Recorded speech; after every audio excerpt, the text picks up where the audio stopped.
கல்யாணம் பண்ணிக்கிறோம்னு நினைக்கும் போது நாடு விடுதலை அடைஞ்ச போது பண்ணிக்கலாம்னு நினச்சிட்டாங்க. விடுதலை அடைய தாமதம் ஆயிடுச்சு, வயசாயிடுச்சு.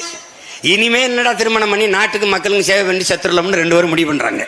ஒருத்தர் பணக்காரரு, யார் எங்கள் ஐயா முத்துராமலிங்கத்தர், ஒருத்தர் ஏழை காமராஜ். இது 2 பேரும் கல்யாணமே பண்ணிக்கல. அவருக்கு ஒரு வார்த்தை சொல்லுவாங்க, நைஷ்டிக பிரம்மச்சாரி. அது என்ன பிரம்மச்சாரின்னு ஒருத்தங்க கேள்விப்பட்டிருக்கிறோம். நைஷ்டிக பிரம்மச்சாரின்னா என்னங்க அர்த்தம்? பிரம்மச்சாரிங்கிறவங்க திருமணம் செய்து கொள்ளாதவர்கள். நைஷ்டிக பிரம்மச்சாரி யார் தெரியுமா? மனதளவில் கூட ஒரு பெண்ணை கற்பனை கூட செய்து பார்க்காதவர்கள் தான் நைஷ்டிக பிரம்மச்சாரி. பசுமன் ஐயா நைஷ்டிக பிரம்மச்சாரி. திருவள்ளுவர் ஒரு குறள்ல சொல்லுவாரு, நம்ம ஒருத்தங்க கிட்ட இருந்து ஒரு பொருளை திருட வேண்டாம். ஒருத்தங்க ஒரு அழகான வளையல் போட்டிருக்காங்கன்னு வைங்க, கூட இருக்கிற ஒரு பெண் நினைக்கிறோம், எவ்வளவு அழகான வளையல், இது மட்டும் நம்ம கிட்ட இருந்தா நமக்கு எப்படி இருக்கும் அப்படின்னு நினைச்சிட்டோம்னாலே நம்ம திருடிட்டோம்னு அர்த்தம். அடுத்தவன் பொருளை பார்த்து ஆசைப்பட்டுட்டாலே நம்ம திருடர்கள்னு அர்த்தம்.